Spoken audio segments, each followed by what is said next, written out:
Hey, welcome to Hot Breath. I'm Joel Byars.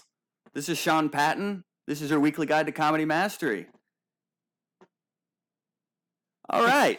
You're already such a fun presence. That's why we're here. Yeah, You bring it out of people, Sean. That is not true. I think I put it.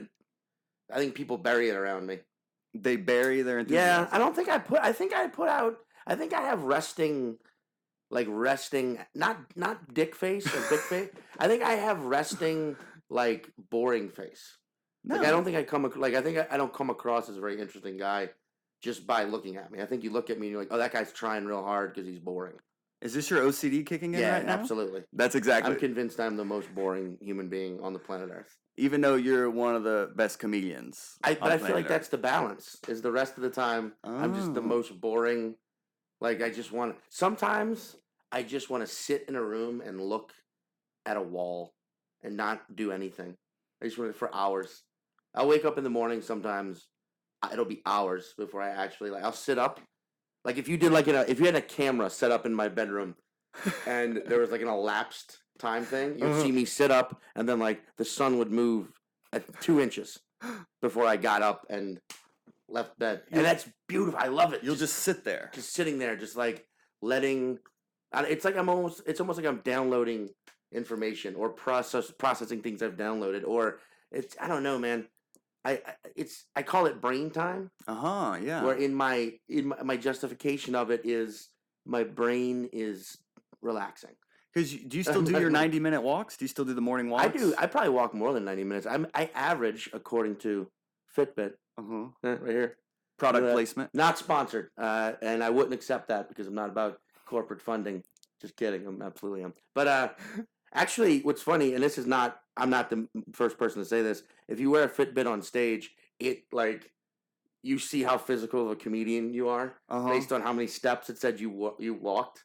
Even though most of the time you're not pacing back and forth on stage, you're usually standing, in a 5-foot radius, but you're moving around, and then you get off stage, and it's like, wow, I just walked 2 miles, according to. I remember on Thursday you did a big act out, and then your Fitbit went off. It's gone off every night. Oh, really? Every night it's just like boop, gone off. But yeah, I walk I average 7 miles a day. Huh. And it's the only thing that keeps me alive. And that's all. Exercise is great for mental clarity. Yeah. Focus. Well, it's also walking is. I truly think that if every city in America had more of a hey, walk, encourage the people, walk places. Mm-hmm. I've heard stories. This club is about 0.2 miles away. It's a 7-minute walk to the hotel. I've heard that comedians they request a ride. Wow. It's we're fucking right there. Yeah. But for some people, it's well, I don't want to be seen walking up. It's you're not fucking that cool. You're not Chappelle. You're not the brakes. And even how much more cool would it be if you're Chappelle and you walk to the club with an entourage and you're just smoking cigarettes and there's people walking in front of you and behind you. I want to walk. That's it. I want to be so famous that I walk everywhere and people just delay shows. And well, no, he's going to walk from the hotel. It's that's a 45-minute walk. That's what he does. That's what he does. And just have a mini parade. And then there you go. Have you had anybody yell anything crazy at you on all these long walks? No. Nah. I mean, New York, you live in New York, everybody walks everywhere. LA, people walk a lot. I mean, but I make it a point. To me, it's I'm in my late 30s. I don't want the fucking gout, which people my age are getting, and that sucks. I don't want blood clots, because those will kill you out of absolutely nowhere. You will just die. Yep. When it reaches your heart, and one way to prevent blood clots is movement. And I fly so much, then that's bad because you're just sitting there, and you're trying. And they tell you to stretch in your seat, but who wants to be this guy on an air doing this while flying? I don't even want to sit next to that person, even though I know what they're doing. I'm God damn it, come on. Yeah, you were just talking before we started about how many dates you have lined up. I do. This year. It's insane how many dates you have. Here's another water for you too. That's Fontis water. Hot breath. Hot breath water. My breath ain't so hot after drinking this cool artisanal water. I finished one, and I'm just if you want to use any of these for commercials. Yeah, I do. I travel a lot. I'm on the road a lot, which is great, and also sometimes exhaust. Like I was just doing Vegas, which I mean, good fucking God, can we just admit that that place is a horseshit hellhole? And like stop like praising it like it's so fucking crazy. You go to Vegas and you see it every time. Like this group of like 24-year-old dudes who are just like, we're fucking in Vegas. Like they're the ones who had the idea to go to turn Vegas into a party town.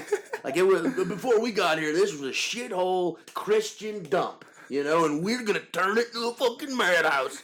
And it's like everything there is so stereotypical and lame and just boring. And you go, hey, Vegas is a year away from just having a giant drive-through menu when you get there, where you're just like, let's do the number 3, the 3 nights in the casino, and then we go to a strip club, and then one of us sleeps with a stripper, and it completely freaks him out, and he leaves early, and then the rest of us party and dedicate our. It's like that's actually way less stereo. I don't think that's actually ever happened. But isn't that what Vegas is for, though? Just kind of like a place to debaucherize. But it's not that crazy.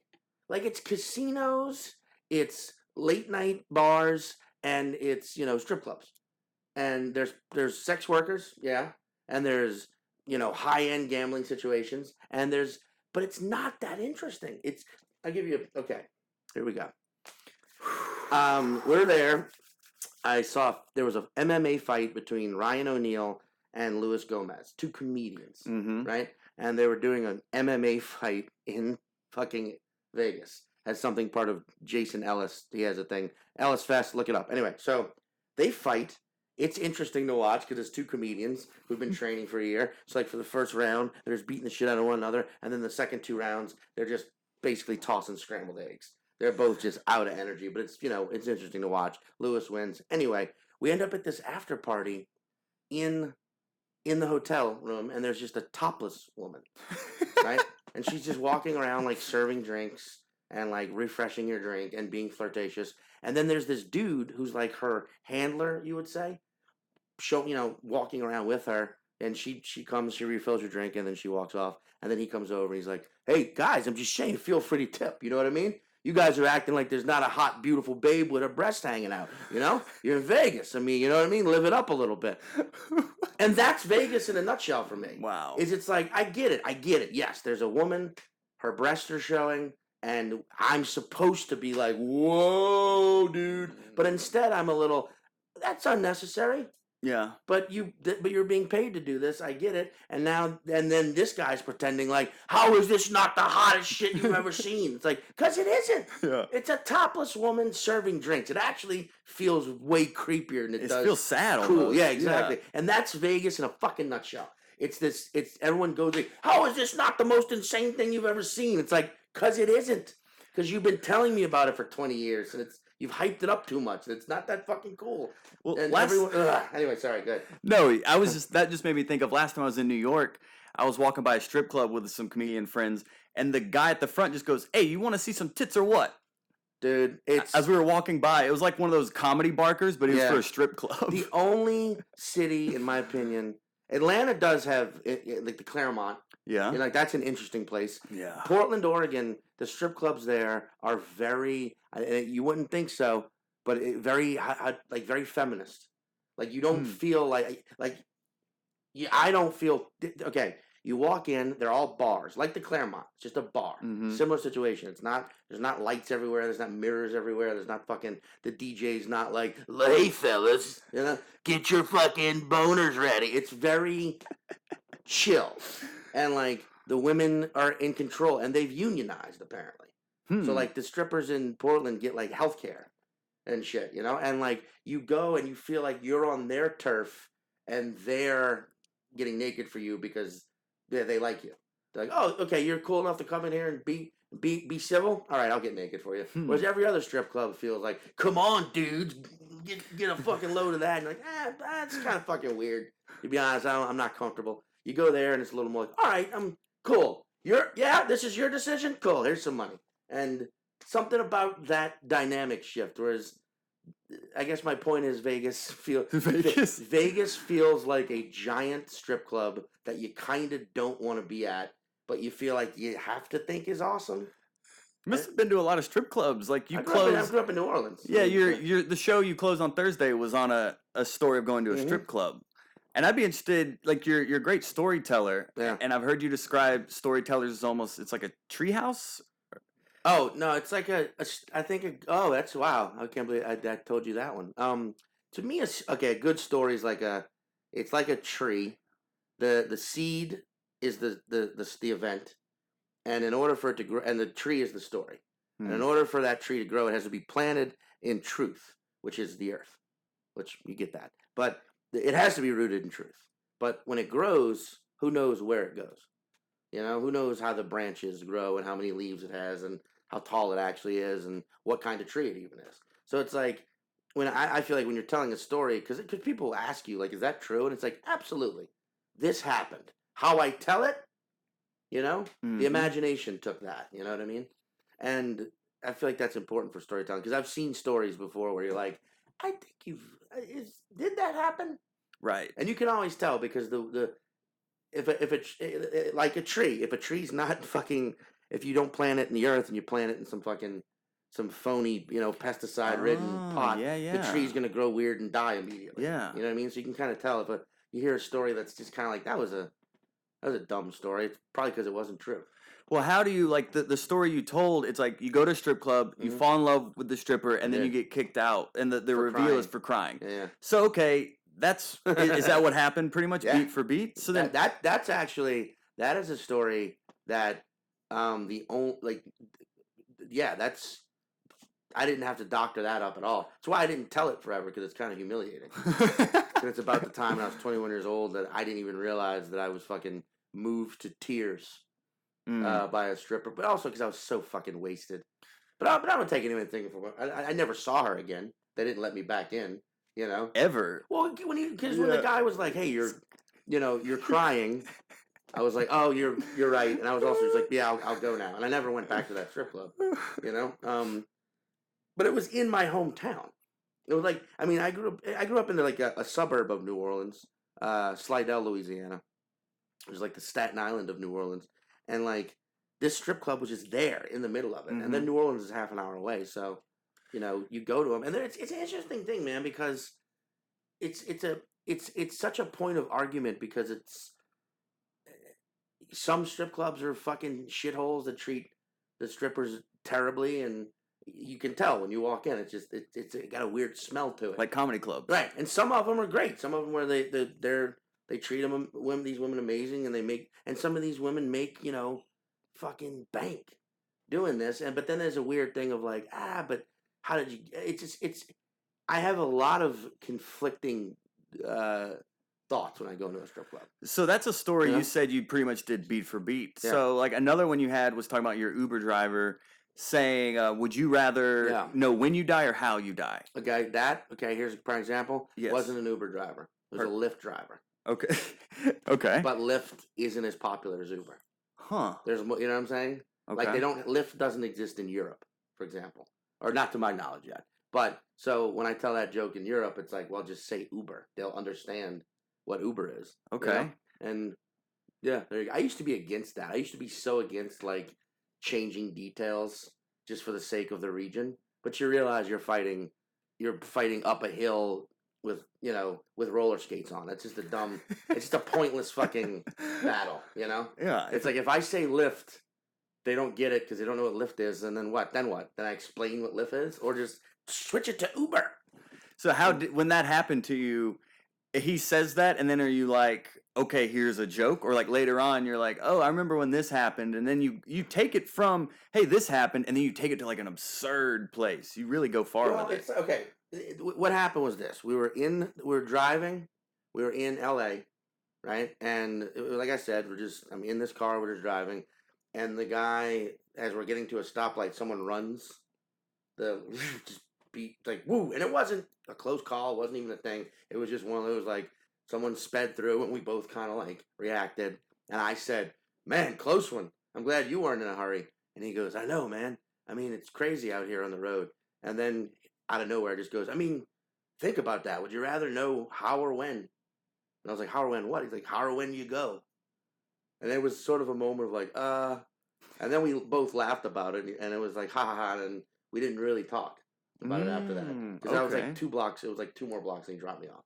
And that was it. So it was way more civil than I'm making it seem. But for the purpose of the joke, it was like, well, what did he do? The guy did ask me if I'd rather know how I die or when I die. It's really at the essence of what happened. So you strip away all that like friendly detail, and then it's just like, yeah, that's what happened. And then I use that, as you just said, for a jump to an actual philosophical debate I've had with myself before. And you take it down the road of when and like what would happen if you knew when you died, and then what would happen if you knew how you died, and you like compare them and contrast them. Right. I mean, I'm glad you noticed that. I mean, I hope people do, because it's you're performing. If they're just not noticing, sometimes you have that though. Like that's a thing about comedy that will drive you fucking insane. Sometimes you can tell an audience is not up for an adventure. Like they don't want to go on a journey. They don't want to have an idea presented to them that's going to make them sort of like do that. You know what I mean? Like an audience doesn't want to do that. Sometimes they just want to do this. They just want to agree and know and have safe, me like last night, it was an audience, this late show, where it was clearly like they just wanted to be roasted.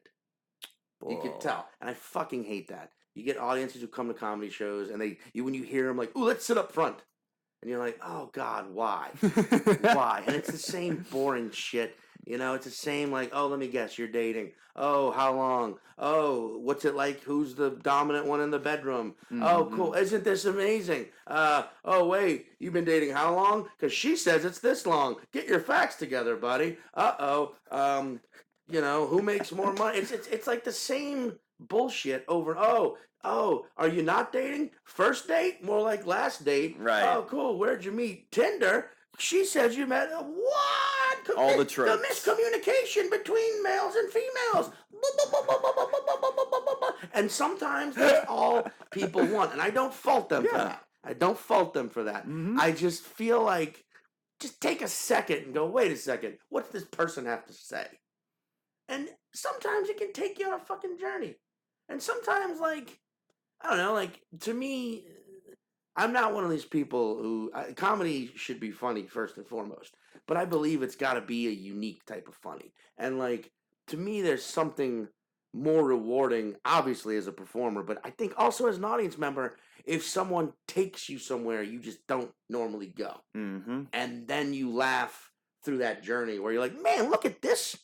I would never have thought to come here. Ha ha! What a great new experience I've had. That was when I first time I saw you live was when the Atlanta Improv was here.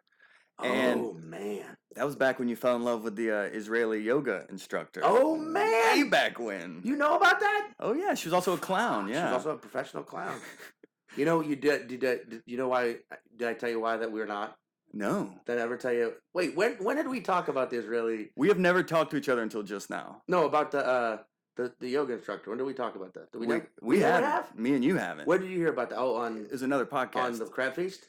Yeah, it was Crab There's Feast. A plug for you, motherfuckers. Yeah, because I do so much research over so many things, I forget where they come from. But it was Crab Feast. Okay. That girl, Israeli yoga instructor, also a professional clown. Yes, we had one weekend of romance. And then 2 weeks later, I came back to Atlanta from Nashville during what was a blizzard. Oh my God! Here in Atlanta, where it snowed for I don't know. All I know is when I arrived here by car, there were other cars like pulled over and just abandoned in the street. Oh yeah, and half the fucking city was shut down over what appeared to be about 3 inches of snowpocalypse, of slate. Yeah. But the whole fucking thing was shut down. But I came back to hang out with her, and then I gave her a book called Clown Girl, which is an exceptional novel. I recommend anyone read it. Clown Girl. It's basically about that. It's about a young woman who wants to be a clown and like coming up through the ranks of the world of professional clowning and like how it mirrors like society in general, how fucked up it is for a woman just in general to kind of navigate. But it's such a fucking good book, and it's a really like good story, and I'm actually surprised it is yet to be made into a film or TV show. Maybe they're doing it right now, who knows? But I gave her that book, being like, hey, just this is what you do, kinda, and this book is great. And she responded in a very like, oh, so you just think I'm just like every clown out there? I'm just this girl who clowns to you. You think my story's been done before? You don't think I'm original? And it was one of these things where it was like, no. I think you're projecting things other people have said to you onto me right now because this book somehow brought that out of you. I'm saying I respect what you're going through, and I think this book is other people have gone through and written a book about it. It's a good book. It's just a book.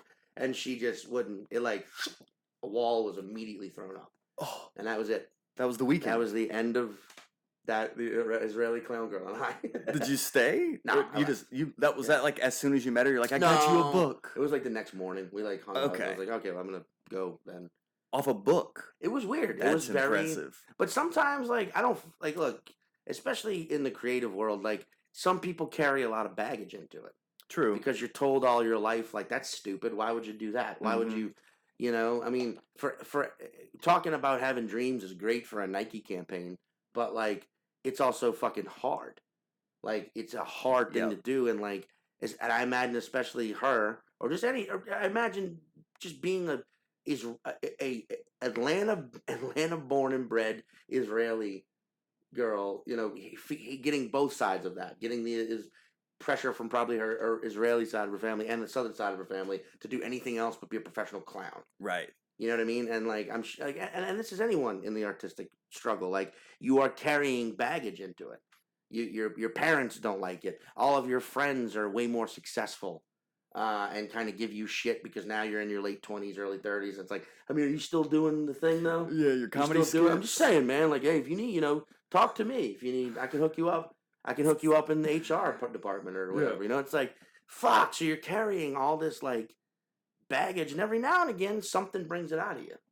I know I'm certainly guilty of that. I know I've certainly had podcasts where like the host is noodling me about like one specific thing that I did.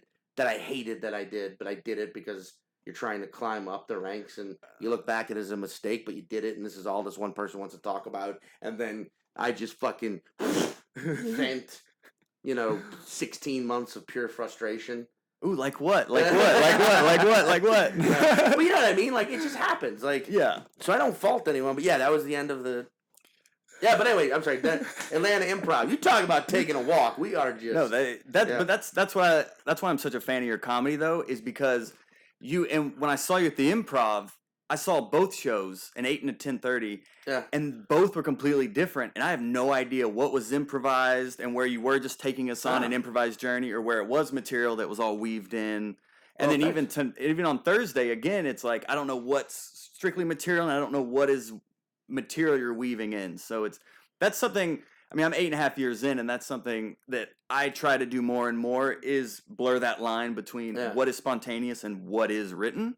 Yeah. So like, how have you been able to develop that skill set, and maybe what percentage of your headlining sets would you say are improvised versus written? Well, that's an interesting question. I mean, personally, presentationally, I like to present it like there is no structure. That's what works for me. Because that's how I have the most fun. I've learned, like, if we're doing this, if you asked me this question 5 years ago, I'd have got up on a high horse and talked about how, comedy's all about the unexpected and all this shit. But I've realized over time, it's, for me, personally, comedy's all about the unexpected. I realize it's not for everyone. So, like, sometimes you watch a comedian get on stage and, like, you could probably tell, anyone who's been doing it or a fan of it for long enough can tell when someone is in script mode. There's nothing wrong with that at all, by any means. I'm just saying, like, you can tell when someone gets up there and it's just like, bop, bop, bop, bop. They are firing well-timed, beautifully crafted, wonderfully written bits at you, and it's killing, and they've got it down to a fucking T, and the set's exactly 45 minutes long. Right. And they have a set opener and a set closer, and if you were on the show, you'd listen and go, oh, they're doing the slip and slide bit. They're about 30 minutes in. And they crush it and murder it, and oftentimes go on to be famous, because they've got such a well-honed product, right? Mm-hmm. But I cannot, for me personally, I just feel like it just doesn't, I feel like I'm lying to the audience if I do that. I feel like I'm not being 100% myself if I get up there and just do the same fucking thing. Yeah, I feel that way too. Yeah, night. And like that's just me personally. I like to get up there and present it like not like it's all coming off the top of my head. That's ridiculous to assume that an audience member would be that naive. Like he just riffed an hour. It's like, well, I mean, sure. If you want to believe that, thank you.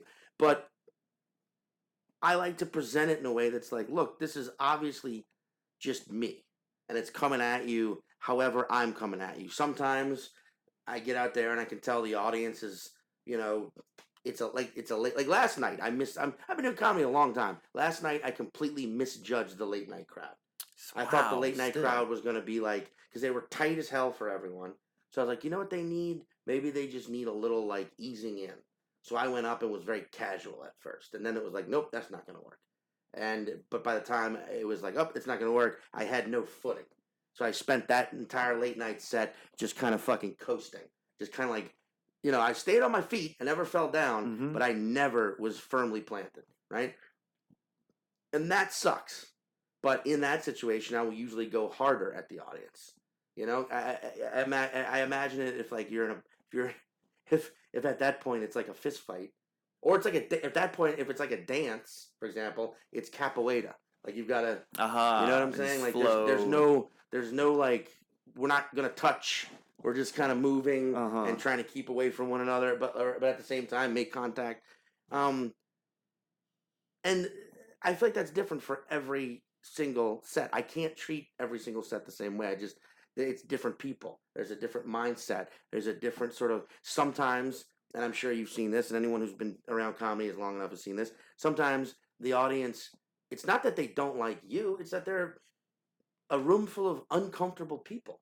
And they don't, like, laughing out loud to them, they're shy about that. They don't, you know what I mean? Like, sometimes it's an audience who's just like, totally.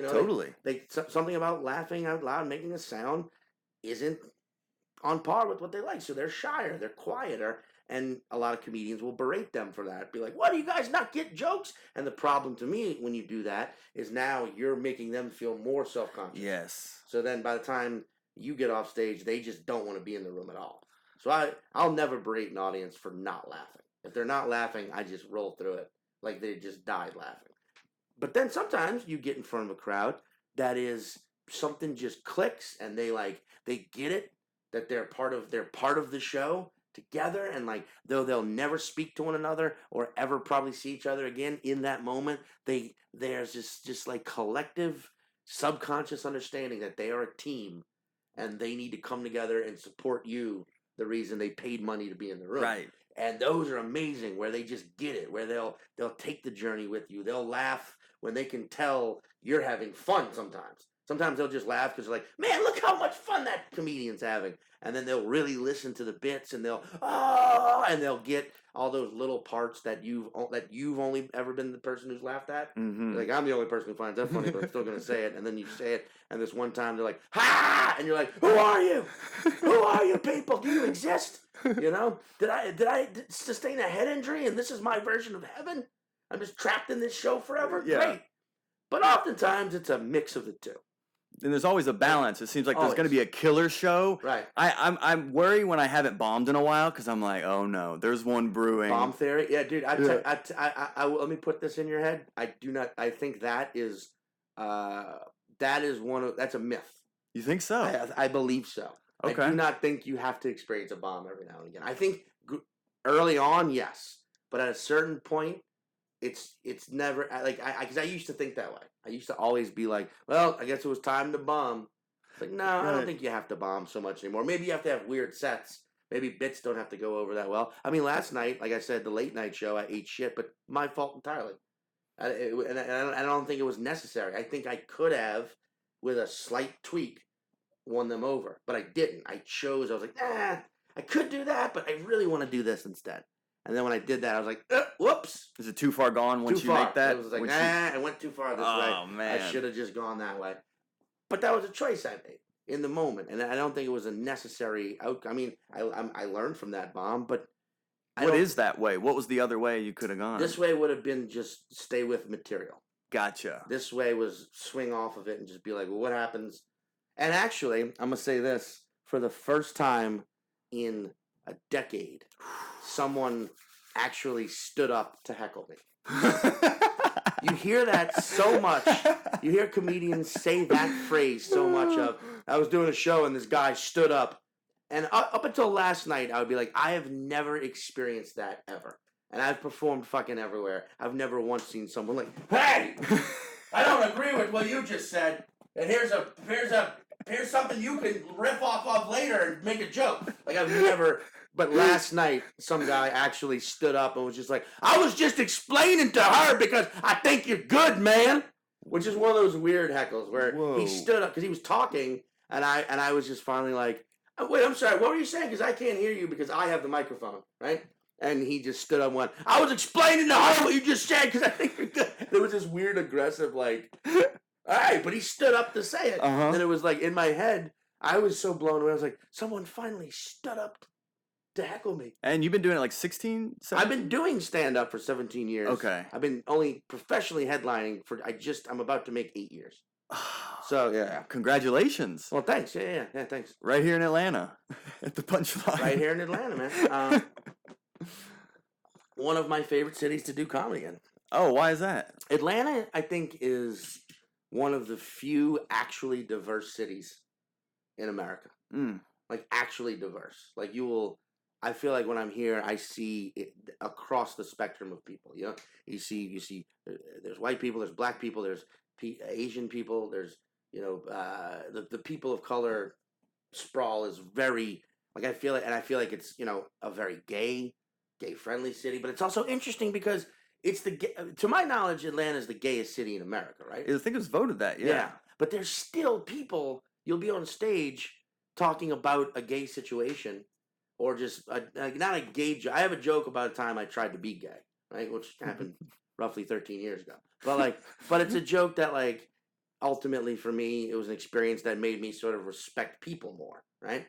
But still, you get these weird sort of like, like reactions from people in Atlanta, which is like, this is the gayest city in America. How are you still going like, And it's not like this club's in the fucking burbs. This is what, North Atlanta? Yeah. Buckhead or whatever? Yeah, So Buckhead. it's like, it's still, but you still have that. You still have this like weird Georgia, old Georgia bullshit coupled with like New Hollywood, you know? So it's like, this city is so fucking diverse from everything from race to sexuality to profession. Yeah. You know, and I love that about it. So I feel like it's such a good gauge of like what the rest of the country is like. That's why that's why I'm still based out of here. Yeah, it's a is great because city. you can, like, on a Tuesday you can perform from an all white audience, then go to like a hood show on the south side, and then come up to a hipster bar, like all in the same night. And I feel like sometimes you get all of that in one room. Yeah, you can get that as well. I did the 1 a.m. show, which is one of my favorite shows to do in the country. Great. Last night. Same fucking thing, where you're like, you are hitting every mark in this room right now. Yes. You've got everything. You've got the guy in the University of Georgia Polo, the like 23-year-old kid who like probably graduated from University of Georgia and then went right to work for the sports program. Mm-hmm. You know, and he's there with his buddies, like checking out comedy. And then you've got like the transgender. I forgot her name, but she's also a comedian. But like she's there hanging out with her crew, and like they're all laughing at similar bits, you know. Yeah. And then you've got like the urban, the black comedian who like has never done that room before. So it's kind of weird because he's so nervous, but then also so confident on stage and crushes it. And it's just like, it's so much like, and then you've got like the young comedian who's like newer to Atlanta, and she plays guitar and does like some comedy songs, and people at first it's like, oh, are people into this? And then they're like really, then they're like applauding and standing by the end. It's like, God, there's so much fucking going on in this room. It's insane. Yeah. And I love that. And then, but to your point earlier, like, that's why I say, I just don't feel you can perform, to me personally, in one scripted fashion for everyone. Like I just feel like, not that I tailor or pander myself, just that I know what I want to do on stage. I always, to answer your question, I always make a set list. Okay. I always write a script, but I always like carve a path, but I choose to journey it differently every time. So like, know that when I'm on stage, I know where I'm going. I know where I'm ending up. I know that I'm going to start with this bit and I'm going to eventually end with this bit, and maybe along the way I'll change the order a little bit, or maybe I'll jump over this bit and save this one for later. If this bit works, then I'm going to pull this out, and if this later bit works, then I'll bring this back around. But either way, I know like ultimately where I'm going. I'm always going to choose to get there differently. What's on your set list? Like, is it just like keywords you write? Is yeah, that more? I mean, like here, I'll show the camera. I have like the perfect. The like I have. Can you see that? See in focus. Yeah, like right there. I just have, as you can see, just shows, right? Just listed, and each one of these, if you just went to, let's do a good one. Here's a seller. You just have like, I mean, just words written. And yeah, they're keywords that I know. Some like on this one specifically, it is it's perfect. Outside with a question mark followed immediately by an apostrophe. Then buffet, then condom etiquette, then cocaine confidence, then hobo spectrum. So like I know what all of those are. Right. But like trigger. Those are like that's the order I want that set to go in. Is it always going to go in that order? In the moment I will find out. Okay. But because there's a dual-sided argument to be had there too, because like the idea of going and getting out there every single night and doing the bits in the same order, regardless of audience, there is an argument to be made that strengthens the bits and that you make them adjustable or workable. And like for some people, that absolutely works, and I totally get that. And fuck yeah, if that's your style, that's your style. For me, I feel like I get a little more for me, I still do the bits. I still obviously am working them out in rooms where I don't feel like they're going to work over. But if I can present them my way, I feel like I get more out of it. Whereas if I get out there and I'm like, I go and I open with a bit, hypothetically speaking, if I go out there, that set list I just used, and I start talking about a buffet, and I do it that bit, and the audience doesn't respond, then I just get a weak response. And I'm like, fuck, all right, that kind of, I was using, that was going to lead into this perfectly, and now I have my doubts that bit's going to work. So I'll sideline it for a second, and then throw something else in there. And if that works, then I've got them back. Then I can bring back the bit that I was going to do about cocaine with more confidence. Right, and get a better read on them. If any of that makes sense, it makes perfect sense. But like, so for me, it's important. Like, I know there's a lot of people who have the idea of set opener, set closer, and again, I'm taking nothing away from that. But for me personally, I feel like you should get to it. It's important, and you're not always going to do this, obviously, but to attempt to make every single bit. I look at them like Lego pieces. To me, I like to be able to build anything in any order. Doesn't matter. So I don't want to have a piece that I can only put here because it's like, well, that can only go there. That's clearly right. Like, no, but what if this piece can go here, and then you can build around it that way? Like that's how I kind of look at it. And in order to do that, you've got to shape the blocks or whatever. If you're Lego and you've got the assembly line of little plastic. But you want the mold to be like, oh, these blocks all need to be able to, but they're not always gonna be able to do that. Sometimes you're forcing it. Sometimes and sometimes you've got to build an entire another wing just to fit that piece. But for me, the willingness to do that is what makes those moments on stage great. Yeah, how long did that take you to develop? Because that's the best part about headlining sets is you have time to breathe and explore. Sure. But absolutely, dude. You can go too far and then get lost off the path too. Oh yeah, I mean, especially and lose everything. Especially when it's 15 minutes and you're like, whoops.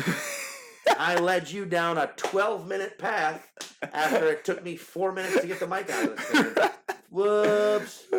I mean, look, the thing is, too, like, and it is so important to know that comedy is about the performer. And whatever you find funny is what you do. And the problem with a lot of fucking stand-up now is you hear all these fucking arguments about what comedy is and isn't. And, you know, there's people who are like, no, this, you know, Nanette isn't funny. And it's like, well, who gives a shit? It's what that person wanted to do. Why does it have to affect you so much? It's going to take nothing away from us. Yeah, maybe it'll yield a bunch of other Nanettes. Who cares? The people who watch that were never going to watch you if you're really that fucking concerned about it. And also, vice versa. What if, you know, that swings both ways too. Maybe someone who watches that sort of thing, a one-person show, maybe they're like, oh, this sucks. What else is out there? And then because they saw something that they saw sucked, they see you, comedian who hates that, and they're like, oh, this is fucking great to me. So now they're a fan of yours only because they saw that first. Right. And other way around. Someone who doesn't like your comedy might be like, what else is out there? And they find that. So it's like everything feeds everything else, but it doesn't remove. I get so fucking annoyed with the constant arguments among comedians that one comedian is actually going to shift everything. It's not. Comedy is so fucking subjective, and there's so much of it out there. We were talking earlier. Yeah, I'm going to China. I'm going to Malaysia. You know why? There's fucking comedy clubs and festivals, English speaking. Comedy's that big. I've met people. I met a bunch of a crew of comedians in Edinburgh last year who are Estonian, who've all been speaking English for about 6 years because they want to do stand-up. They learned just for stand-up. Just for stand-up. English is like the language of comedy right now. Also, apparently, it's the simplest language to speak, according to everyone who speaks it, and it's not their first language. And comedy's booming, too. Comedy's booming, so it's like no one comedian is going to fucking ruin it for everyone or make it easier for everyone. And it never gets easier. That's something every comedian needs to fucking understand. It never gets easier. You simply get better at it. You know what I mean? Like the climb never gets shorter. You just get better at climbing. It's all it fucking is, man. Point being, though, I'm a very physical fucking performer, and for years you hear all the fucking cool kids, all the dipshits in the back of the room who want to just sit back there and shit on everything else. And oftentimes what they do is they shit on physical comedians, because to them that requires no ability. Yet you watch them go on stage, and it's the same fucking 3-4 white guys who just stand there and tell jokes into a microphone, sometimes with their hand in their pocket, because that's just so interesting. Yeah. That is so interesting to watch. Every fucking comedy scene has that. The same peanut gallery where they get on stage and the shit's interchangeable. But they have each other. Right. They have each other. They make each other laugh, and they shit on each other, and ha ha ha. Oh, it's so funny, and no one gives a fuck eventually, and they all end up out of comedy or fucking, at best case scenario, a writer on a show for someone they used to shit on. See what I'm saying? Yep. And don't let those fucking people get in your head. Like, there is no right or wrong way to do comedy. Be funny or don't. That is actually it.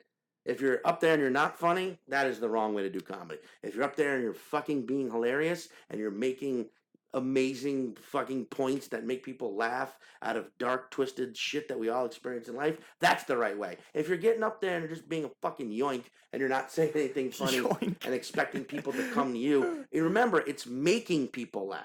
Making people laugh. I hate that fucking lead the horse to water, but I don't know, there's the joke if you want to laugh at it. Fuck that. Make make people laugh.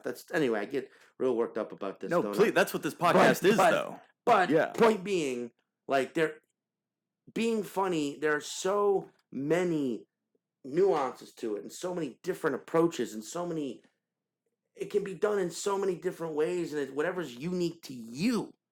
However you make people laugh, that is what you fucking do. And if you're physical about it, then you're fucking physical about it. Because for every asshole who shits on a physical comedian, what they don't realize is the amount of writing that goes into being physical as well. It's not just, oh, that works, I'll just do this all the time. It's you plan the shit out. You know you're gonna do a spin move at that exact moment. You know you're gonna fucking, hawk up and intimidate a pterodactyl. Like, you write this into the bit. It's part of the delivery, and it requires that effort. Or if you're a musical comedian, like that's still fucking hard. And sometimes, like writing, I've heard people shit on musical comedians, but at the same time, that's still a joke. They write, they have an ability to play a guitar, and they know to go "Brow," and play that note right at that exact moment to emphasize that punchline. Like there's no reason to hate what someone does because it's different than you. And that's what drives me fucking insane is when comedians who became comedians because they were outcasts to begin with. It's why we all ended up in this fucking world. We didn't fit into a box. We didn't fit into a scene. We didn't fit into life in some way. So we had to find our own thing. And our thing became being professional fucking, pain strokers. Pain strokers. You stroke that pain till it orgasms. But we became fucking professional comedians. And then when you turn and then shit on someone else for doing it differently, it's insane to me because this is different. We did something so different from everyone else we never know, and we realize how important that is, being yourself. And then all of a sudden you see people like, oh, that's not comedy. What is that? They get up there with a kazoo? Yeah, and it works for what they do. Why does it only have to be one person telling jokes into a microphone? It's like, yeah, that works for you. But maybe someone else has found a different way. Why do we have to shit on them? Anyway. But finding how you're uniquely funny on stage can take a long time. Like, what was that process like for you? It was hard. I mean, it's not, it's fucking hard. It's definitely difficult. I don't think I've mastered it yet. Like, I don't think you're ever done writing. That's how I truly believe. Even a bit that works. If you record it and put it on an album, put it on a special, do it on a Conan. Yeah, okay, maybe that's where the bit is now recorded. That's you've chosen to archive it in that form. Mm-hmm. But to me personally, you're never done. The journey's never over. Like no matter how great you are at comedy, you can always be better even. How were you able to find? Because it's a process. You've been doing it 17 years. Mm-hmm. I'm 8.5, and I'm just now finding like, oh, sometimes when I do certain facial expressions, I get a laugh, or me with a sarcastic tinge seems to make that joke funny instead of offensive. Like.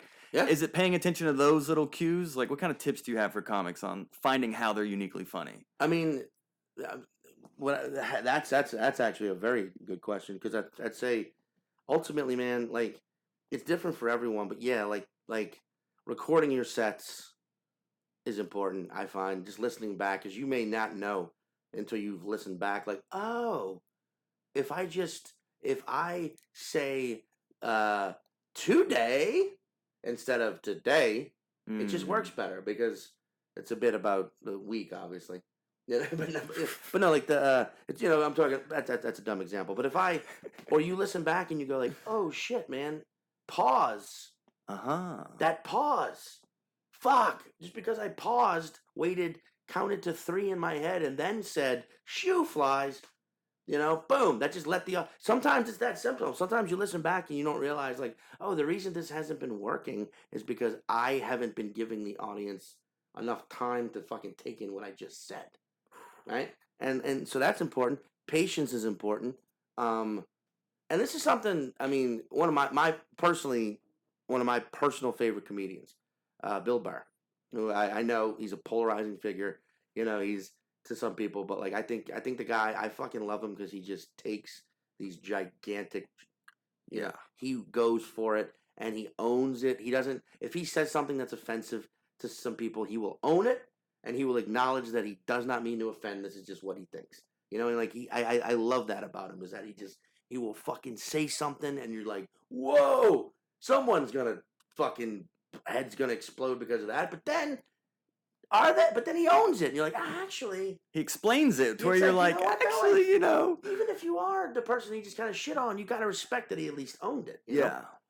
And something he said to me once, I mean, this was years ago. I was at Montreal. I did a spot Tom Green was headlining this show. So I didn't know this, but all these comedians went to the show to see Tom Green headline because they're like, this guy's doing comedy?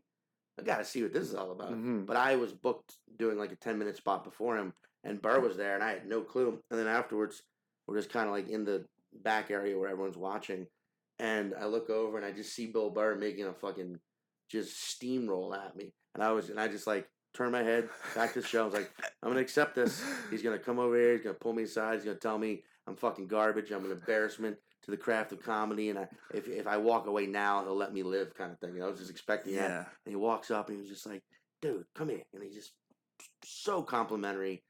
Like said some just the you know, it sounds too braggadocious for me to repeat what he said, but he said a lot of like nice shit.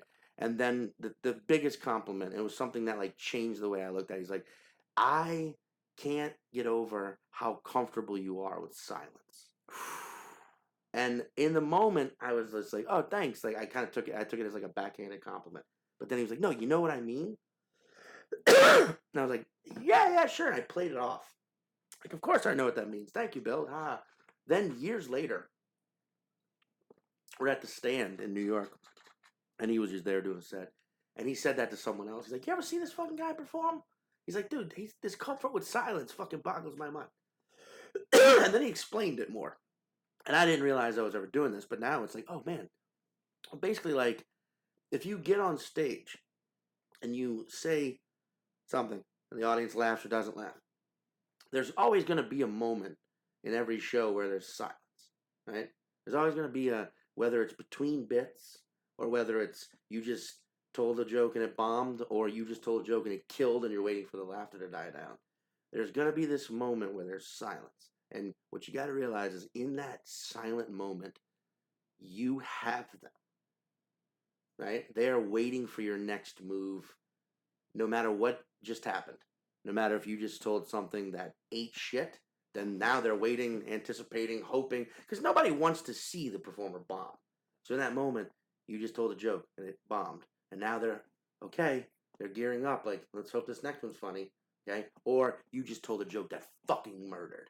And they're just, they're fucking clapping, and you're letting the applause die down a little bit because you're gearing up the next fucking shot. There'll be that moment like, and now they're, again, like, okay, what's next? But there's a moment that if you let it happen, if you just let it be fucking natural and in the moment, that silence, every time you let it just breathe, it's that much closer they are to you. It's human moments, right?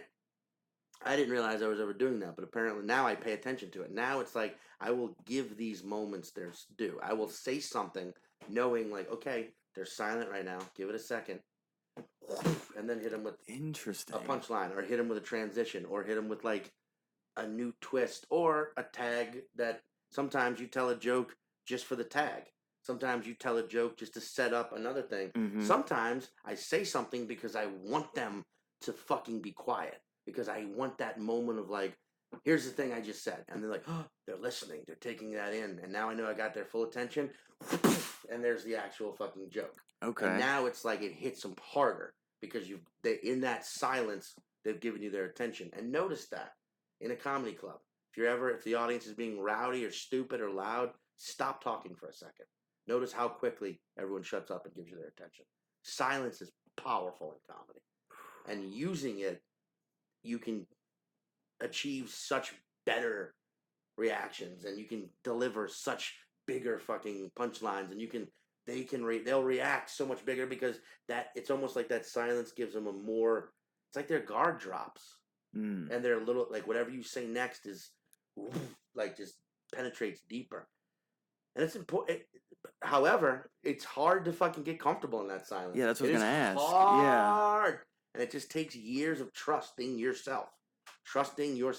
And oftentimes trusting yourself, it's the hardest person to trust. You know, because especially on stage. But yeah, man, like, is it like remembering to breathe instead of saying something in that moment, just take a breath, and then that'll cut the pause. Or like, because like you're a comedian, you're like, you know, you're a lot of times you're so. The idea of silence during a comedy show seems like the worst possible thing. In fact, I think it's the best gauge of how you're actually doing. Ooh. Right? Killing. Ooh. In my opinion, killing and being funny are two very different things. Okay? Killing is not that difficult. Any skilled, talented performer can kill. Okay? Killing is what happens in a room where everyone experiences something and there's an enjoyment and there's laughter and there's applause, but it can come at any actual cost. You know, you put a little spider monkey on stage with a cigar, that's gonna kill. You know what I'm saying? Is that highbrow, well-crafted jokemanship? No. Killing doesn't always come from that. Being funny is hard. And it oftentimes doesn't necessarily mean something kills. Right? And those are the moments when someone does a joke and you feel it in the room. You feel this like tangible, like 40% of the audience dies. Just like, ah! And then the other 60% are just sort of like, what? And they don't react. But it's not because they don't think it's funny. It's because to them, that's maybe something they've never considered. And now they've got to process it, and maybe they laugh about it the next day. Or maybe to them, it's that kind of funny where it's like, wow, that's funny. And then 45 minutes later, they're at the bar dying laughing about it. Or sometimes it's just, I hate to say it, but like, they got to think about it. Not saying, it's too smart for them, but it's something conceptually or just such a different idea. Like that audience member has to go, what? And then because they went, what? They're going to spend the rest of the show thinking about it. And then they're going to have a discussion about it and maybe not laugh about it for weeks. Mm-hmm. Something Steve Martin said in his book. It's a great book to read. Born Standing Up. Yeah, about how like a lot of times he felt he was telling jokes that people weren't laughing at till the next day. But I get what he means by that. Like sometimes humor is it's so out there that it's out there and you got to give the audience time to catch up to you. And if they're willing to do that, it could be some of the greatest. I mean, but sometimes jokes that are the phrase before their time is a phrase for a reason. Yeah. That doesn't necessarily mean years. Sometimes it just means fucking an hour. You just need to give an audience that time to really digest with the joke and maybe understand it more. But the point being that like killing and being funny, I think as a comedian, your goal should be being funny, right? Be funny. Now, if that happens to lead to killing, great. But your goal should never be killing. Okay? Killing, okay. Here's a metaphor for that. Okay. Because I want to get up there and just make them pee their pants. Exactly. Instantly. And everyone wants that, but if you do that because you are being funny, great. Okay. But if you go out there and just dumb yourself down and do base level crowd work and just walk very well treaded paths on stage and just do very basic, this has already been done by 9 other comedians, I'm just putting a slight twist on it to make it different. And right. I know everyone's going to laugh at an anti-herpes joke. I know everyone's going to laugh if I make fun of Trump in this particular room. I know everyone's going to laugh if I point out how strange online dating is. Like, yes, you'll probably kill, but then you'll be forgotten. Then that audience will leave, and you go, "Hey, what was so great about that?" Oh, they killed it. Well, tell me a thing. It's like, they did a thing about how because I'm Korean and my girlfriend's white, and he did a thing about how our baby's half sweet and wait. Oh yeah, that was kind of dumb. But in the moment, it killed because it was in the moment. But like. Being funny sometimes, like, hey, well, how was that show? It was kind of crazy. Like, she told this joke about like her vagina having a personality of its own, and then it spoke French or whatever. Like, what? Yeah, vagina spoke French, and it also smoked cigarettes. Anyway, that's a dumb example, but you know what I mean. But they remembered what happened, and maybe they weren't dying laughing in the moment, but now they're like, oh man, and they're a fan. Right? Yes. So being funny, it's like a night of drinking. Okay, if you go out drinking, you hang out with your friends and you have some great conversations and you and the bartender bond and they buy you some shots and a great song comes on and more great conversation and you meet someone, you go home and you get laid and you have this amazing night and in the course of it you happen to get drunk. That's great. Okay? But if you go out solely just to get fucked up, you could do that. That's easy. You can get out there, just pound a bunch of shots, and now you're fucking wasted. And now what? Now you're eventually going to go home, pass out, and forget. That's, to me, if you go on stage with the sole purpose of killing. Mm. You see what I'm saying? Yes, You're going to go up and do a very forgettable thing.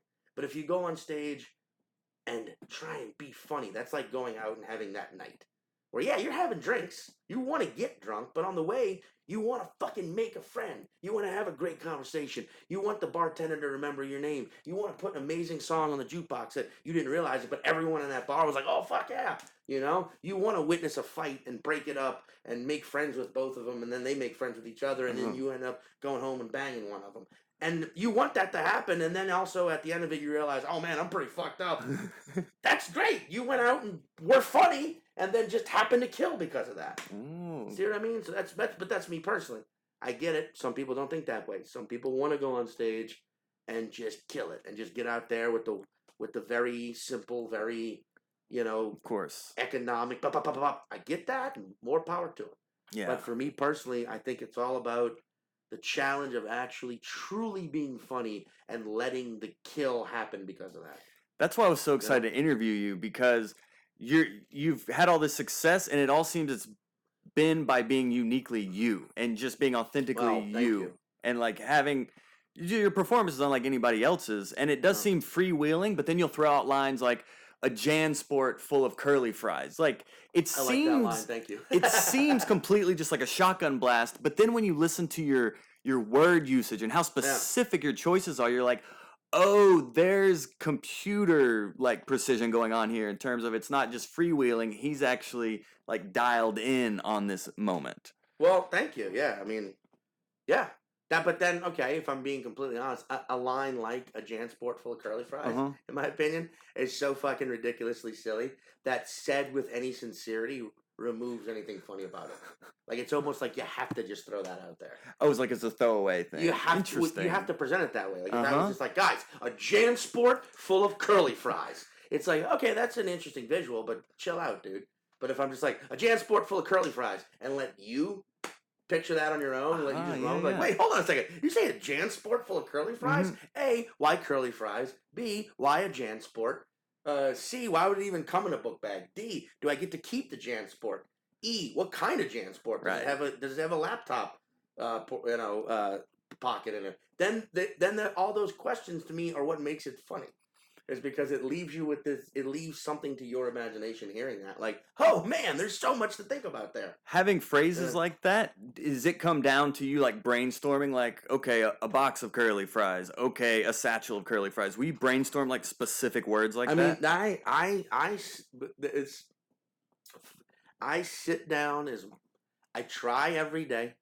If I'm being realistic with myself, it's about 4.5 days a week to 5 days a week, where I sit down and for at least an hour, just freehand write, and just get it out. And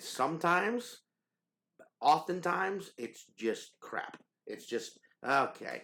Or it's just regurgitating something I've already written, or it's like, okay, this is just whatever. It's just, but then sometimes it's like, aha, a JanSport. You know what I'm saying? So it's like, sometimes, but that's why I do it. I can't remember the writer's name, but there's a writer, I can't remember who it was, man, but I read about this once and it just struck me, is that he got up every day, and after, like, getting up and taking a dump or whatever you do in the morning and then having breakfast, he would sit down and he would force himself to write for 1 hour, not paying attention to what he was writing.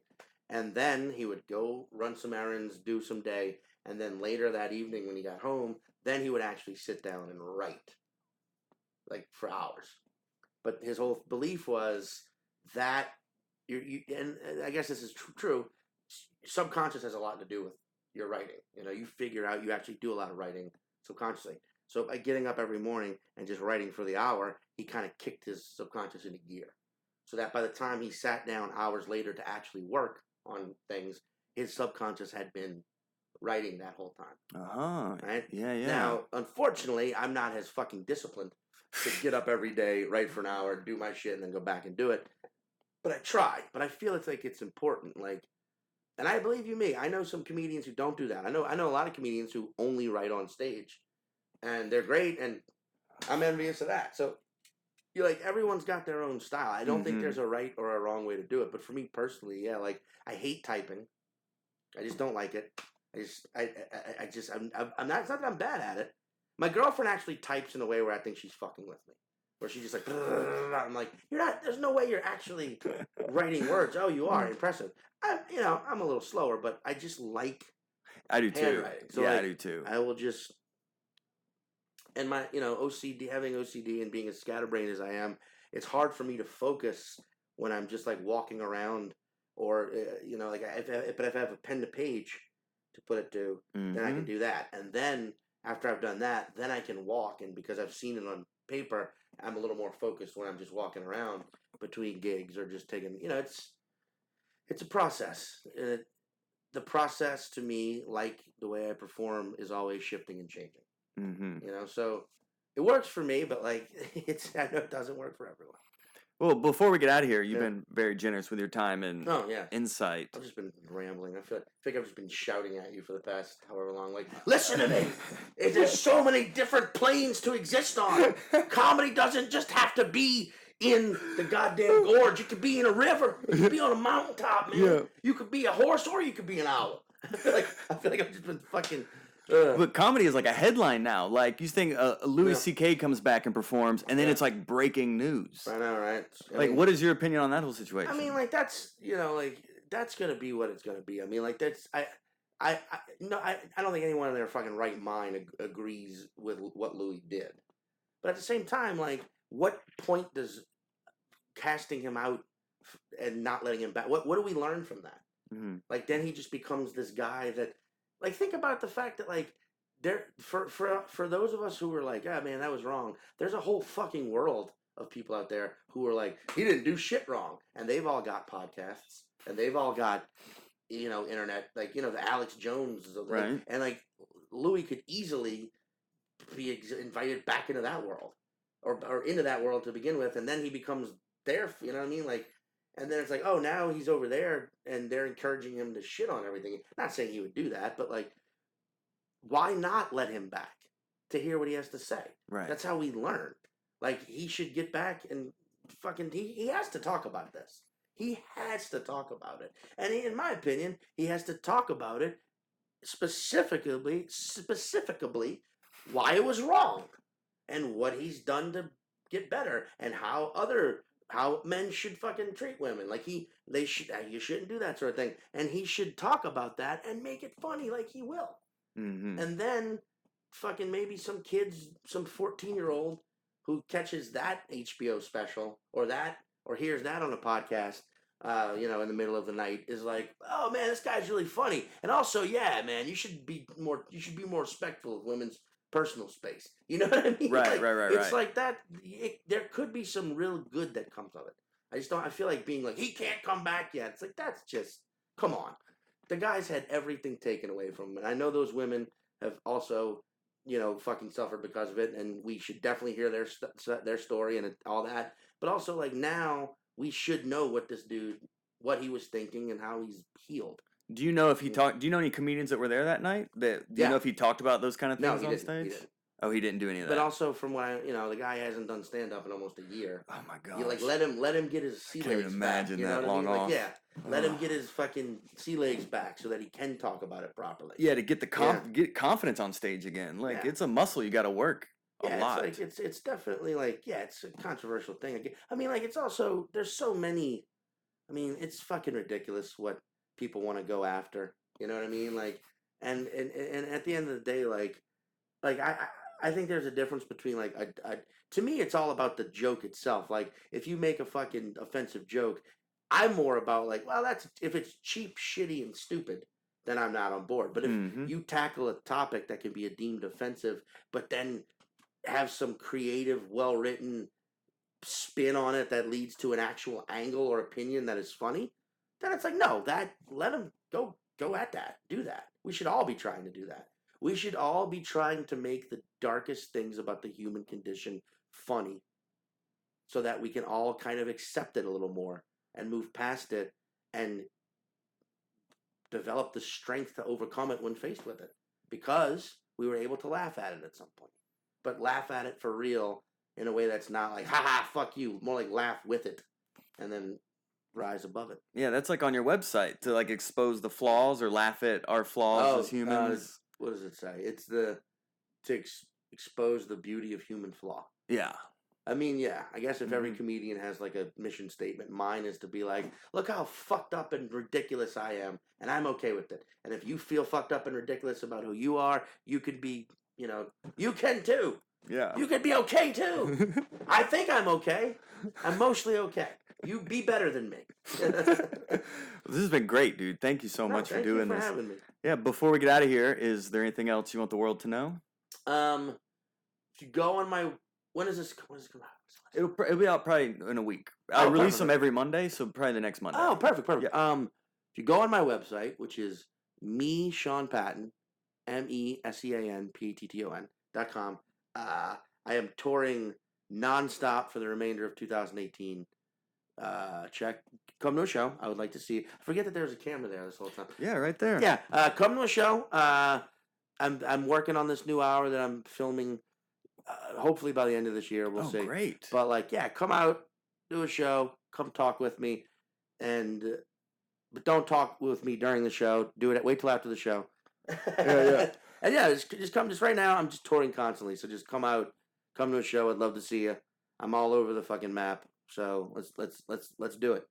Is that the hour you did at Edinburgh? That's about like bedwetting and OCD. No, I did that. I did do that hour at Edinburgh. That was fun. That I was didn't know great. if you taped. If that's what you wanted your hour special to be. That I was doing specifically for that Edinburgh Fest. Oh, okay. No, my hour's like some of the bits from that, but it's a different hour. It's evolved. Yeah, because you had said you didn't want to do an hour because you hadn't done an hour yet because you want it to be like different from just the standard stand-up special. So you've got a couple of aces in the hole. I just wanted to be more me. That was my whole thing. Was like I felt before Edinburgh, any hour special I had just felt too much like an hour special. Right. It just felt like fuck. What is unique about me in this stuff? Mm-hmm. So I did the one-person show at Edinburgh, which I love that experience, but you learn a lot doing a one-person show. And from there, it was like, no, this has now evolved. It's more like that show is dissolved into me more and into what I do on stage now. So it's almost like that one-person show made everything else I do, in my opinion, I got better at it because of that show. I would imagine. Does that make sense? Yeah. Because like that show was like, it was 26 nights in a row doing it every single night, and you had to be more scripted there because there were reviewers coming in, and that festival lives and dies by the reviews. But then after it was all said and done, it was like, man, I just feel better as a performer, and now I want to take what I learned from doing this show and the material from this show and just infuse it into my stand-up. I look forward to seeing that, man. Yeah, man. It's thank you. I thank you. Thank you. Thanks for your time, buddy. Thank you. Sean Patton. Thanks for that hot breath. Thank you so much. Just point to them, the hot breath-averse. Hey, hot breath. Yeah. Thanks, man. Thank you, hot breath-averse. That was Sean Patton. I'm your host, Joel Byars. Thank you for listening. We're on YouTube, iTunes, Spotify, Stitcher. joel-byars-comedy.com is my schedule. All that jazz. I love you so much. Thank you to Most Uniquest for keep taking care of this production here. MostUniquest.com. My wife, thank you, Aaron Byers, for making the theme song for this song. I don't know, just play the song. We're out of here every Monday, your weekly guide to comedy mastery. Peace.